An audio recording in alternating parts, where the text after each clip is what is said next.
राज्यशास्त्र हा जो सब्जेक्ट आहे तर त्याच्यामध्ये टॉप प्रायोरिटीला हे 5 टॉपिक आहेत, बरोबर. या 5 टॉपिकला मी पूर्ण असं डिटेलमध्ये समजून घेईल. तर गुगलमध्ये तुम्हाला काय आहे, प्राथमिक माहिती महाराष्ट्राची हे बघणं आवश्यक आहे, नदी प्रणाली बघणं तुम्हाला आवश्यक आहे. नमस्कार विद्यार्थी मित्रांनो, मी मनीष यादव, मिशन महाराष्ट्र पोलीस या आपल्या युट्यूब चॅनलमध्ये आपल्या सगळ्यांचं मनापासून स्वागत.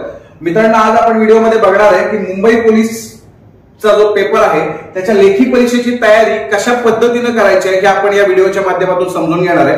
चॅनलला जर नवीन असाल तर आपल्या मिशन महाराष्ट्र पोलीस या युट्यूब चॅनलला तुम्ही नक्कीच सबस्क्राईब करा, जेणेकरून तुम्हाला जे काही आपल्या चॅनलच्या माध्यमातून पुढचे व्हिडिओ येत असतात ते तुम्हाला पाहायला मिळतील. बघा, मुंबई पोलीसचा लेखी परीक्षेचा पेपर हा कशा पद्धतीनं असेल याबद्दल आपण व्हिडिओ ऑलरेडी बनवलेला आहे, तो तुम्ही बघू शकता. म्हणजे प्रश्न सोपे असतील, अवघड असतील, कशा पद्धतीनं पेपर राहू शकतो, किंवा मराठीचे प्रश्न, गणिताचे प्रश्न, बुद्धिमत्तेचे प्रश्न कुठल्या लेवलवरती जाऊ शकतात, जीएस चे प्रश्न कशा पद्धतीचे विचारले जाऊ शकतात, तो यापूर्वी व्हिडिओ टाकलेला आहे, तुम्ही तो बघू शकता.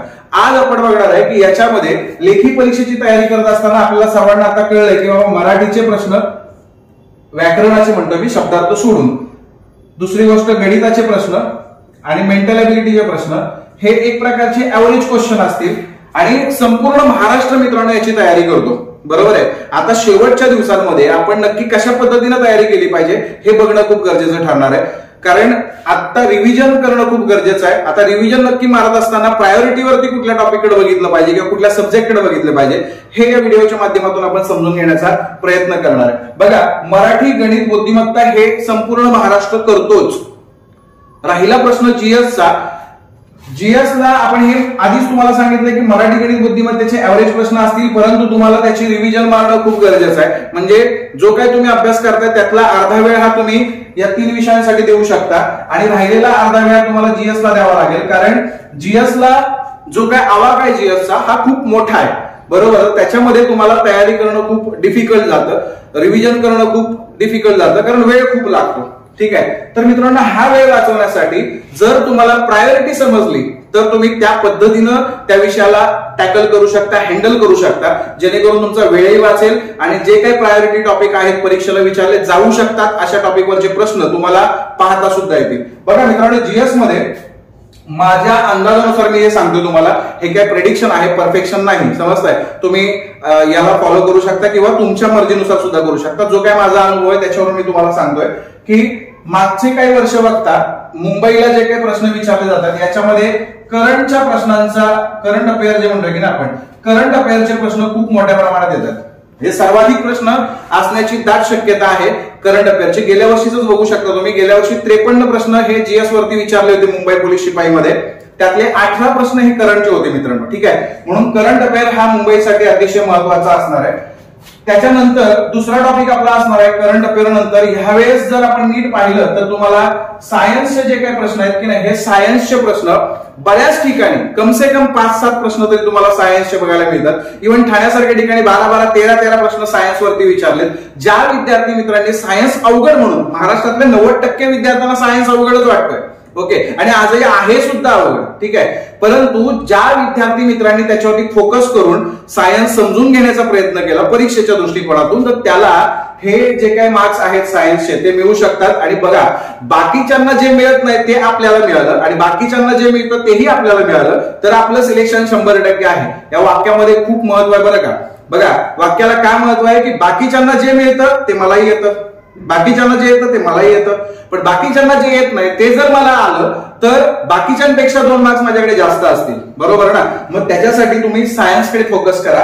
करंट अफेअर तर कराच, सोबतच तुम्ही सायन्सकडे लक्ष द्या. त्याच्यानंतर तिसरा विषय प्रायोरिटीवरती राहू शकतो तुम्हाला राज्यशास्त्र. राज्यशास्त्र हा विषय आपल्यासाठी म्हणजे पॉलिटिक्स वरती प्रश्न मुंबईमध्ये जाण्याची दाट शक्यता आहे. त्याच्यानंतर तुम्ही भूगोल बघू शकता आणि बाकीचे मग पुढे विषय आले, इतिहास आला, इतिहास येईल इकडे पुढे. त्याच्यानंतर तुम्हाला 6वा विषय पोलीस प्रशासन वगैरे येईल किंवा संगणक वगैरे इतर विषय सुद्धा आले त्याच्यामध्ये. ठीक आहे. मेन मुद्दा काय आहे की तुम्हाला पहिले हे जे 4 विषय आहेत ना, 4-5 विषय हे अतिशय महत्वाचे आहेत आणि त्याच्यामध्ये प्रायोरिटी डिसाईड करता आली पाहिजे. पूर्ण विषयच करायचा असं माझं म्हणणं नाहीये, समजतंय. प्रायोरिटी म्हणजेच काय, आता सब्जेक्ट प्रायोरिटी आपण डिसाईड केली की बाबा करंट अफेअर जीएस मध्ये काय करणार जास्त, तर करंट अफेअर करणार, 2 नंबरला मी सायन्स करणार, 3 नंबरला मी राज्यशास्त्र करणार, 4 नंबरला भूगोल करणार आणि 5 नंबरला मी इतिहास करणार. ओके, ही प्रायोरिटी तर डिसाईड झाली किंवा मी पुढे पोलीस प्रशासन वगैरे इतर गोष्टी करेन. प्रायोरिटी डिसाईड झाली ही सब्जेक्टची, तुम्हाला टॉपिकची सुद्धा प्रायोरिटी डिसाईड करता आली पाहिजे. एक उदाहरण सांगतो फक्त तुम्हाला. समजा मी हा विषय घेतला राज्यशास्त्र. राज्यशास्त्र विषयामध्ये टॉप प्रायोरिटीचे 3-4 टॉपिक आहेत, त्याच्यातलेच प्रश्न सर्वाधिक विचारले जातात. त्याच्यामध्ये तुम्हाला सांगतो की पहिला राज्यघटना घ्या. राज्यघटना आपल्याला क्लिअर करायचं, म्हणजे जे टॉप प्रायोरिटीचे टॉपिक आहेत ना हे तुम्हाला मुळापासून आले पाहिजेत, म्हणजे एकूण एक प्रश्न आपल्याला जमलं पाहिजे, म्हणजे येणाऱ्या भरतीमध्ये आपण 100% क्रॅक करू शकतो. ठीक आहे, कारण जमणारच आपल्याला प्रश्न, कारण त्याच्यातूनच तुम्हाला ते प्रश्न येत असतात. दुसरा, तुम्ही राज्यघटनेनंतर तुम्ही बघू शकता की पंचायत राजवरती जास्त प्रश्न आहेत राज्यशास्त्रामध्ये. त्याच्यानंतर तुम्हाला संसदेवरती प्रश्न बघायला मिळतील. त्याच्यानंतर तुम्हाला विधिमंडळावरती प्रश्न बघायला मिळतील. त्याच्यानंतर तुम्हाला आयोगांवरती प्रश्न बघायला मिळतील वेगवेगळ्या, निवडणूक आयोग असेल, वित्त आयोग वगैरे याच्यावरती प्रश्न बघायला मिळतील. मला काय सांगायचं याच्यातून की राज्यशास्त्र हा जो सब्जेक्ट आहे तर त्याच्यामध्ये टॉप प्रायोरिटीला हे 5 टॉपिक आहेत. बरोबर, या 5 टॉपिकला मी पूर्ण असं डिटेलमध्ये समजून घेईन, कारण माझ्याकडे वेळ आता कमी आहे. मला जी रिव्हिजन मारायचे ती ह्या टॉपिक वरती मी जास्त मारेन आणि समजून घेईन. बाकीच्या टॉपिक वरती इतर राहिलेले मारणारच आहे, पण एक कमी प्रमाणात, पण ह्याच्यावरती जास्त फोकस असेल. सेम कुठलाही विषय तुम्ही घ्या, भूगोल जर घेतलं तर भूगोलमध्ये तुम्हाला काय आहे, प्राथमिक माहिती महाराष्ट्राची हे बघणं आवश्यक आहे. नदी प्रणाली बघणं तुम्हाला आवश्यक आहे. बरोबर, असे प्रायोरिटी वाईज तुम्ही जर टॉपिक बघितले. आता नदी प्रणालीवरती खूप सारे प्रश्न आलेले आहेत महाराष्ट्राच्या प्राथमिक माहितीवरती, म्हणजे प्रशासकीय विभाग असतील, प्रादेशिक विभाग असतील, तालुके, जिल्हे, ह्या सगळ्या गोष्टींवरती परीक्षेला प्रश्न भूगोलमध्ये जर का पडलेले जास्त बघायला मिळतील तर ह्या 2 टॉपिकवर.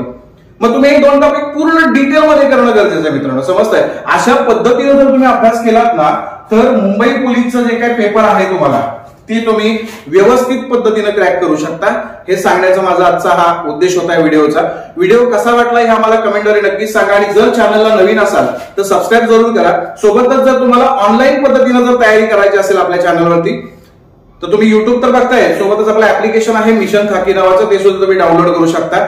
आणि या सर्वांना टॉपिक वाईज जर तुम्हाला प्रश्न वगैरे बघायचे असेल, एक टॉपिक क्लिअर करायचा असेल तर तुम्हाला 45,000 जम्बो नावाचा सिद्धेश्वर हाडवे सरांचा जो काही पुस्तक आहे तो पुस्तक मार्केटमध्ये खूप प्रसिद्ध पुस्तक आहे, गाजलेलं पुस्तक आहे.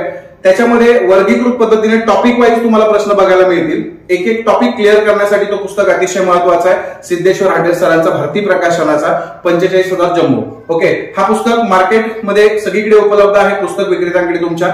सोबतच अमेझॉन, फ्लिपकार्ट वरती सुद्धा हा ऑनलाईन पद्धतीने सुद्धा उपलब्ध आहे. ठीक आहे, आजचा व्हिडिओ कसा वाटला हे सुद्धा आम्हाला कमेंटमध्ये नक्कीच सांगा, आणि चॅनलला जर नवीन असाल तर जरूर सबस्क्राईब करा. धन्यवाद.